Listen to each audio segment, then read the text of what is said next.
Welcome back, viewers of 4250, and we're here again with another music review. This time, we're going to be reviewing an album called We're Not Here to Be Loved by Fleshwater. This was my album of the year for 2022. It was definitely, I wouldn't say it was easily my favorite. It was up there with like one other, but it ended up becoming my number one of the year for many reasons that we'll get into in the video. But I just love this album, and it's one of the best ones I've heard in recent years. And with that being said, we're going to go with our first track, Bald Paid Driver. Now this song I think is really good for the start of the album because it has like sort of eerie start with the way it sounds, and then it slowly builds up to vocals and all the other background instrumentals. And I really think it sets a good tone. It makes everything seem off, but also seem like there's something coming, which keeps you listening on through the rest of the album.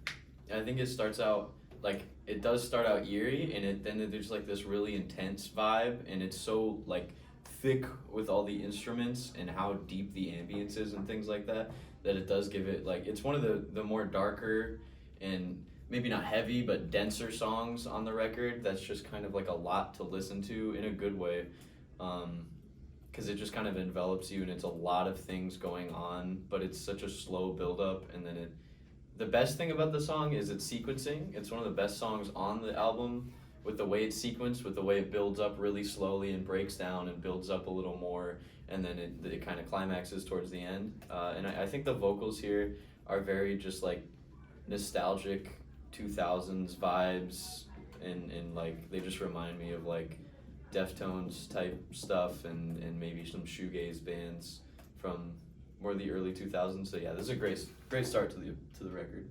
The next song in the album is called Closet, and this definitely easily has one of the most memorable vocal hooks and choruses on the whole album. And once again, it's extremely nostalgic and reminiscent of like the early 2000s, a lot of stuff we've heard before.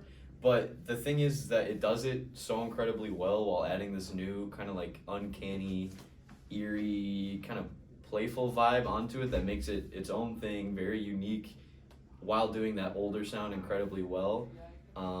And it's very, very short. It's under 2 minutes, and this kind of starts a bit of a pattern on this album where there's a couple very short songs in between the bigger, more hard-hitting ones that hit just the same and do so much in their short run times and provide just kind of the most unique experiences on the album.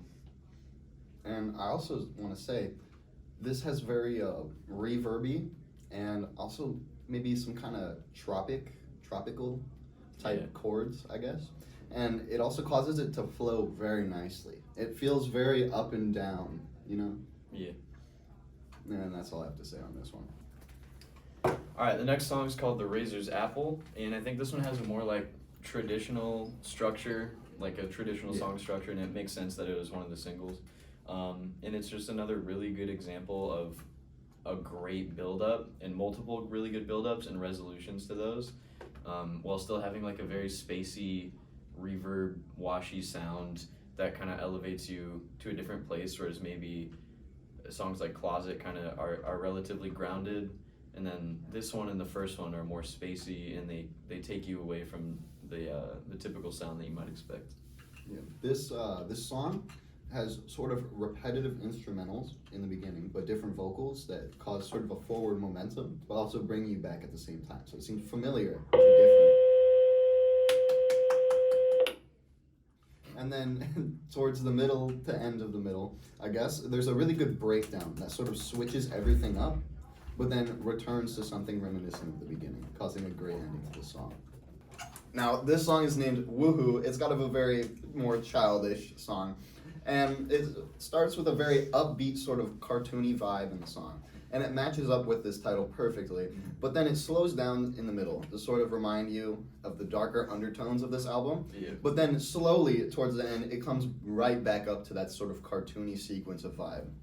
Yeah, it's very goofy at first, and the sound of it is just like the most whimsical combination of all the instrumentals they have throughout the album, with like that there's this certain guitar tone that they use that gives this like idea of, like you said, a more childish upbeat scene, and the song does start out like that, but this easily has the most interesting switch up on the whole album, because halfway through they seamlessly transition into this huge deconstruction of the sound, and they kind of take it all away and create this huge spacey sound and soak it in reverb like they have before. But this, for whatever reason, has so much. It's so much more impactful compared to those other like thicker songs on this album, because it transitions from this upbeat, fun intro, and it does.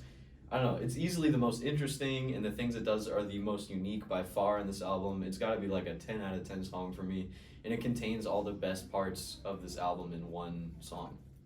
So this song, Linda Claire, is the most popular song on the album, and I can honestly see why. It has a very thick and heavy intro, and then those early 2000s vocals come in, and it creates this odd clash but resolution at the same time that just keeps you listening and you can't turn it off. Yeah, I mean, this was the first single for the album because it was technically a demo before from their first ever project, which was just their 3-song demo from, I think it was 2020, and this song kind of blew up from that, and this kind of got them on the map. But for this album, they pitched it down from the original tuning to match the much darker and more and eerier aesthetic, and I think it works really, really well in the context of the album, because originally the single on its own has a bit more, it's not upbeat, but it's not as dark as this. This is a lot heavier and a lot, like, I would say sludgier and darker, but it still flows seamlessly, which again is obviously a major consistency at this point, because I've said that about pretty much every song. And that's a huge advantage of this album, is that all these songs flow between their different sections so easily and well, despite having maybe vastly different sounds. Like, this one is coming off of a pretty upbeat and spacey song, and this is more sludgy, a little slower, a little more like, I guess, mid-paced, and I just still, yeah, it flows amazingly. The song Kiss the Ladder is easily the most fun on the album, by far. It's got a super upbeat, energetic vibe that is super consistent, and it's barely over a minute, yet it accomplishes so much in that time that makes you want to replay it over and over again, which is obviously the best quality you can have with a short song.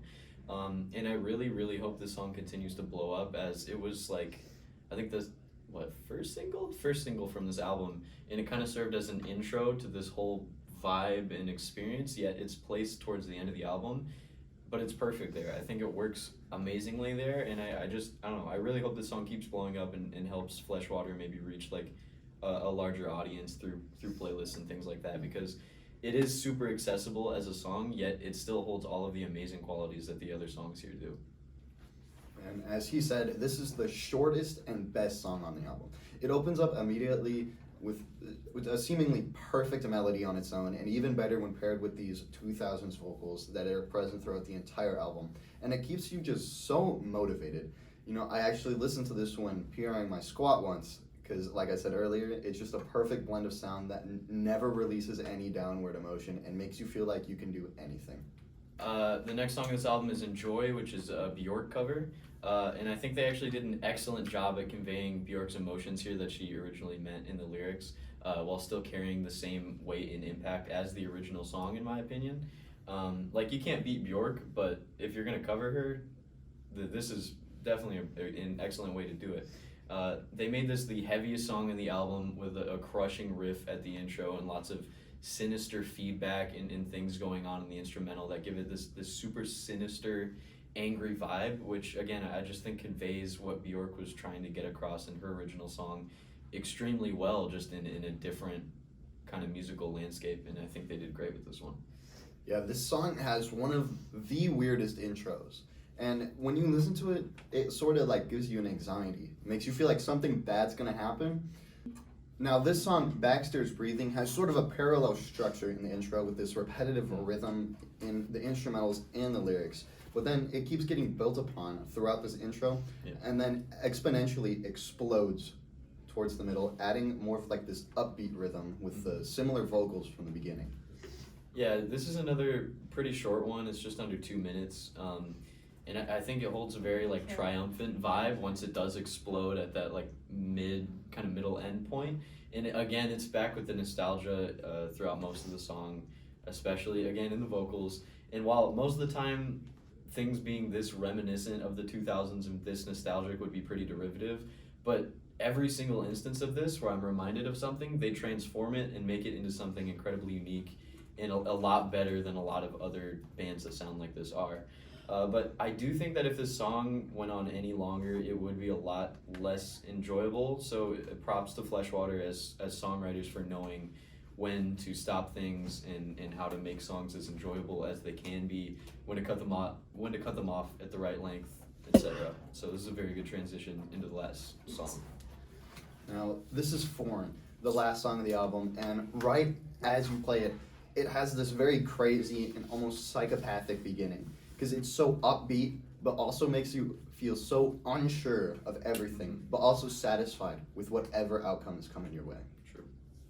I think with that heavy intro, that it features some of the only screaming vocals on the album in the background there, but it kind of pummels you with this very, very surprising vibe, like he said. One of the heaviest instances on the album. But then about halfway through, there's another example of an absolutely perfect, excellent switch up executed in the best way possible. That leads this to end up being the most like transcendent, spacey, excellent song on the album, because it again perfectly transitions from this strange heavy vibe to the utmost, like the most space you can imagine while listening to it. There's so much going on, yet not that much at all. It's grounded, yet very up high and transcendent. It's wonderful, and I think it's an excellent closer in conclusion to a beautifully dark, heavy, and pretty offbeat album, while still being a perfect demonstration of Fleshwater's abilities as songwriters and instrumentalists on this one. This was one of the best albums we've ever listened to, with this sort of yin and yang theme of clashing but also resolving through the entire album. It keeps us from just turning away and leads us to give this album a 9 out of 10.